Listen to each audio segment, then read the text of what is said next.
High court में cipher case में समाअत हुई बेल पिटीशन की और बेल पिटीशन जो है हियरिंग के लिए एडमिट हो गई है। नोटिस सरकार को दे दिया गया है और इस्लामाबाद हाई कोर्ट में तरीक़ाकार ये हैं कि जब ज़मानत की दरख्वास्त दायर होती हैं तो वो रूटीन यही है कि वो अगले हफ्ते फ़िक्स होती है। तो यहाँ इस प्रैक्टिस को उन्होंने फ़ॉलो किया है और तारीख़ जो है वो शायद अगले हफ्ते की आज मंडे का दिन होगा, लेकिन ज़रूरी नहीं है, मंगलवार भी हो सकती है। साइफर केस में बेहतर होता कि कोई ज़मानत की सुनवाई के लिए कोई लार्जर बैंक बनाया जाता, क्योंकि ये जो साइफर हैं ये इंतहाई अहम नौइयत का मसला है पाकिस्तान के लिए, पाकिस्तान की ख़ुद मुख्तारी के लिए, पाकिस्तान के अदालती निज़ाम के लिए। साइफर का केस पहले सुप्रीम कोर्ट ने अपने रिपोर्टेड जजमेंट में कासिम सूरी साहब के रूलिंग के ख़िलाफ़ केस की समाअत करते हुए उस पे अपनी ऑब्ज़र्वेशन दी है। तो लिहाजा इतनी अहम नौइयत का मुकदमा जो है ज़रूरत ये थी कि इसके लिए लार्जर बेंच जो है उसको सुने। दूसरी बात ये है कि आज प्रैक्टिस एंड प्रोसीजर जो बिल एक्ट हैं उस पे सुप्रीम कोर्ट में समाअत होनी है, उधर अभी हम जा रहे हैं। तीसरी गुजारिश ये है कि पाकिस्तान तहरीक इंसाफ जो है उसकी कोर कमेटी का आज जो इंतहाई अहम इजलास है और जिसमें बहुत अहम फ़ैसले मुतवक्के हैं। हम ये कोशिश कर रहे हैं कि पार्टी के कन्वेंशन मुनक़्क़द करें मुल्क भर में, और इसका आगाज़ खैबर पख्तूनख्वा से कर रहे हैं। वर्कर्स कन्वेंशन तमाम पार्टियां कर रही है, NP आजकल कर रही है, जमात इस्लामी के कन्वेंशन आए रोज़ होते हैं।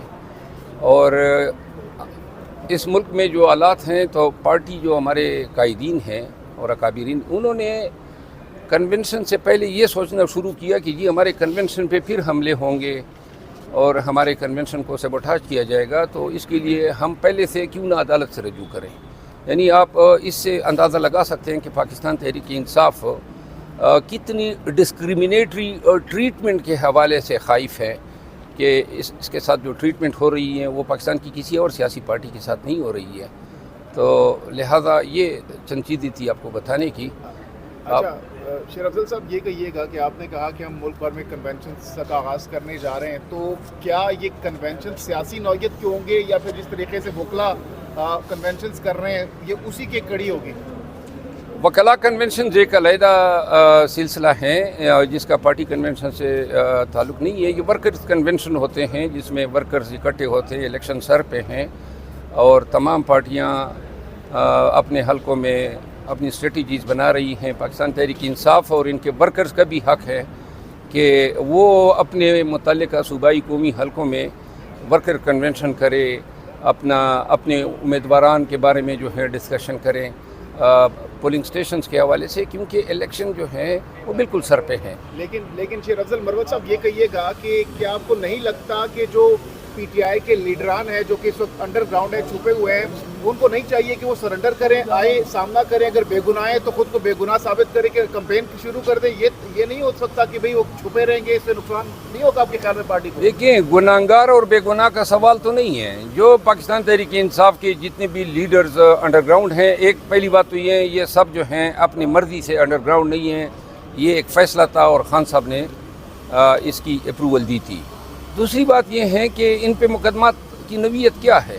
सारे सियासी मुकदमे हैं, बाकी तो फौजदारी मुकदमात में अगर ये 9 मई के वाक़यात में जिन FIR में इनको नामज़द किया गया या बाद में जो है ज़िमनी के ज़रिए उनको इम्प्लिकेट किया गया है, वो फ़ाइट करना मुश्किल नहीं है। असल फ़ाइट करना ये है कि एक केस से आपकी जान छूटती है, जिस तरह परवेज़ इलाही साहब के साथ हो रहा है, फिर 3 MPO से एंटी करप्शन से FIA, और यूँ जो हैं लोगों की तज़लील भी हो रही है और उनकी रिहाई जो है वो तबालत इख्तियार करती जा रही है। तो लिहाजा इस चीज़ का हमारे पास फ़िल वक्त कोई इलाज नज़र नहीं आ रहा है।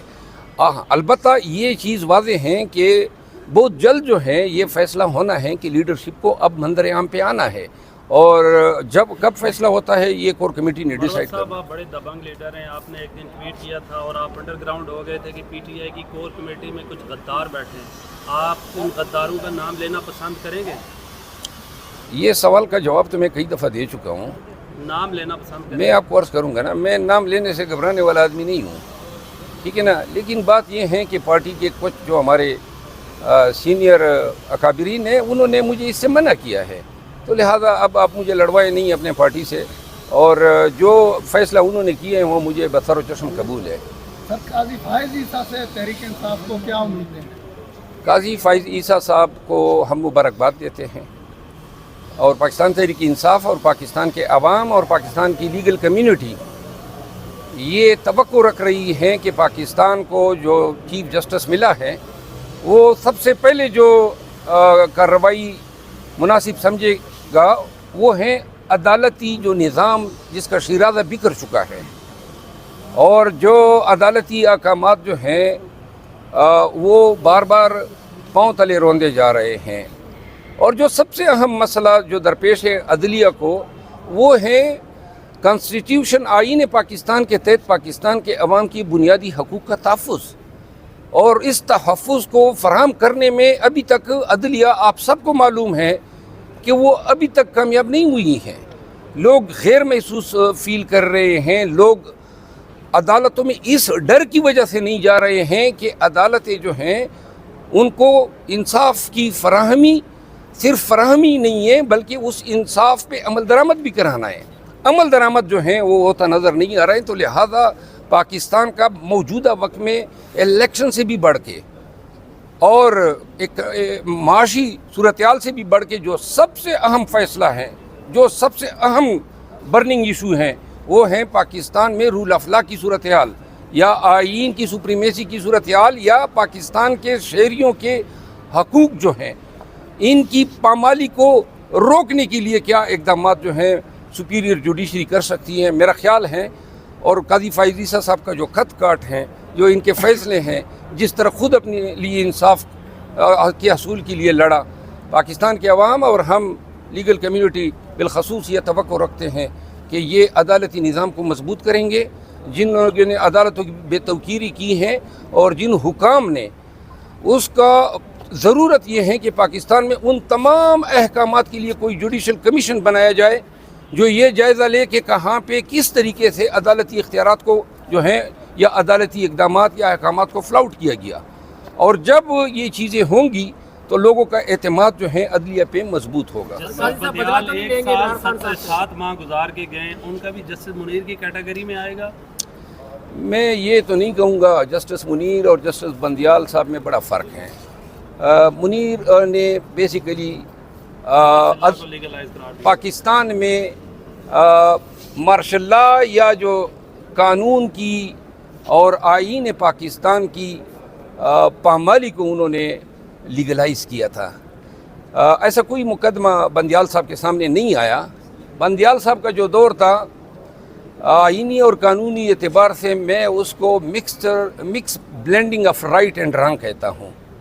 کہیں پر وہ صحیح گیا، کہیں پر وہ جس طرح رات کو 12 بجے جو ہیں عدالت لگانا اور پھر 14 مئی کے فیصلے پہ عمل درآمد نہ کروانا، اور ساز کا نام بھی لے لینا. جی جو دیکھیں یہ اب ہم قومی ایسی بن گئے ہیں کہ جب آپ ججوں کے ساسوں کی ٹیلی فون ٹیپ کریں گے اور آپ کے پاس یہ ابھی تک کسی کو پتہ نہیں ہے کہ یہ کام کس نے کیا ہے.